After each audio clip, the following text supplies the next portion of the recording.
লেগেছে। তারপরে উনি বলেছে যে এই গানটিতে আমি থাকবো এবং ভালো একজন অভিনেতা বাবা ক্যারেক্টার অভিনয় করবে এমন একজন নেওয়ার জন্য শুটিং করেছি এই গানটি। আর এই গানটিতে মানে বেশ কিছু মেসেজ দেওয়া হয়েছে, বিশেষ করে বাবার প্রতি ছেলের যে ভালোবাসা এবং ছেলে বাবার প্রতি যে ভালোবাসা, এটি কিন্তু ফুটিয়ে তোলা হয়েছে ইসলামী সঙ্গীতের মাধ্যমে। রাষ্ট্রে বাংলাদেশ, আর যখন রমজান হয় তখন কিন্তু ইসলামী সঙ্গীত বিশেষ করে শোনা হয়। তো আমরা চিন্তা করি প্রতি বছর রমজান যখন আসে প্রতিটি ইসলামী সাংস্কৃতিক সংগঠন, তার মধ্যে আমাদের যে হাসনায়না শিল্পী গোষ্ঠীটি, এটি প্রায় 18 বছর ধরে আমরা ইসলামী সঙ্গীতের কাজ করছি। আমাদের এই সংগঠনের যিনি চেয়ারম্যান পেয়ার আহমদ ভূঁইয়া, ওনার প্রেরণা নিয়ে কিন্তু আমরা ইসলামী সঙ্গীতকে আরও বহুদূর নিয়ে যেতে চাই। আমাদের এই সংগঠনে প্রায় 40-এর উপর শিশু, কিশোর এবং বড় শিল্পী রয়েছেন।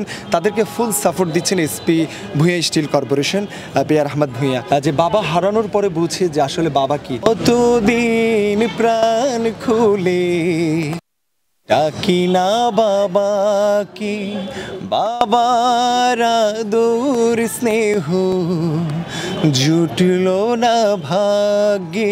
এই যে বাবাকে আমরা কতদিন হয়েছে দেখেছি, অনেকের বাবা বিদেশ থাকে অথবা বাবা দুনিয়াতে নেই, সেই বুঝতে পারে যে বাবা হারানো কত কষ্ট, এবং বাবা পাশে থাকলে যেমন যে কোনো জিনিস চাহিদা মেটানোর জন্য যদি দুনিয়াতে বলা হয় যে বাবা ছাড়া আর এত আপন কেউ হতে পারে না। পেয়ার ভাই যখন এই গানটি শুনেছেন, শোনার পরে উনি কিন্তু কান্না করে দিয়েছেন স্টুডিওতে এবং বলেছেন আমি আবার বাবাকে কতটুকু ভালোবাসি আমি বোঝাতে পারি না, তো আমি এই সঙ্গীতটিতে আমি নিজে অভিনয় করব। তো উনি যে অভিনয় করেছেন, একজন প্রফেশনাল অভিনেতা যারা রয়েছেন তাদের চেয়েও তিনি অনেক ভালো করেছেন। আলহামদুলিল্লাহ, অসাধারণ লেগেছে, অসাধারণ। মানে আমাকে নাশিদ সাংস্কৃতিক সংগঠন হাসনাহেনা এই ধরনের একটা গানের সাথে আমাকে অভিনয় করার সুযোগ করে দিয়েছে, এই জন্য আমি কৃতজ্ঞ। আসল বিষয়টা হলো বাবা তো আমারও নেই, তা আমি আবার আপনার বাবাকে খুব বেশি, মানে মাকে তো ভালোবাসে মানুষ, আর বাবা এমন এক শক্তি, আমি মনে করি বাবাই শক্তি আর মায়ের অনুপ্রেরণাতে মুক্তি।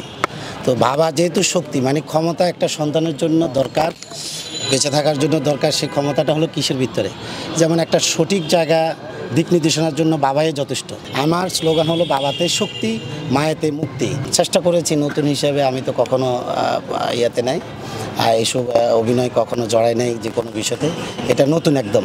তা আপনারা সহযোগিতা করবেন, যেহেতু নাশিদ এই আমাদের এই জাতীয় সাংস্কৃতিক সংগঠন হাসনাহেনা আজকে যে নাসিক সন্ধ্যা অনুষ্ঠানে আপনারা সবাই আসছেন, এবং আপনাদের সহযোগিতা এই গানটি সবার ভিতরে যেন টাচ করে সেটা চেষ্টা করবেন। আমরা যতটুকু চেষ্টা করেছি, বাবা অভিনয়ে আমাদের গুলজার খান সাহেব অত্যন্ত যত্ন সহকারে অভিনয় করেছেন, আমি চেষ্টা করেছি, উনি আমাকে সহযোগিতা করেছেন, সার্বিক সহযোগিতা উনি আমাকে করেছেন, যেহেতু আমি নতুন, তো ওনার কাছে আমি কৃতজ্ঞ। ইসলামী গজলে কাজ করি, আমার খুব ভালো লাগে।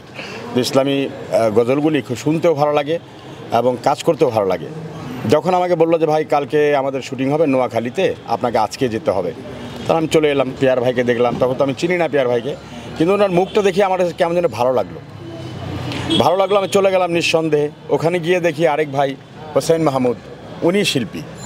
ওনার গানের যে কাহিনী দেখলাম, যে আপনার চিত্রগ্রাহক বা এডিটর বনিয়ামিন, উনি যেভাবে শর্টগুলো নিলেন, সত্যি খুব ভালো লাগলো। আর পেয়ার ভাই নতুন অবস্থায় উনি যে কান্না করলো বাবার লাশের কাছে, মানে আমি তো মৃত অবস্থায় পড়েছিলাম, মরার অভিনয় করতেছিলাম, তো আমি পারিনি কাঁদতে ওনার কান্না দেখে। আমার চোখে এখন পানি আসতেছে যে উনি যেভাবে চিৎকার দিয়ে কাঁদলেন। তা আপনাদের কাছে আমার একটা অনুরোধ, যে এই গানটাকে নিয়ে ওনার খুব শখ, খুব মানে আশাবাদী, এটাকে ভালো করে একটু প্রচার করবেন, সব জায়গায় যাক, এবং আমি আশা করি যে এটা ভালো চললে আমিও খুশি হব, হাসনাহেনা ইউটিউব চ্যানেল এরাও খুব খুশি হবে।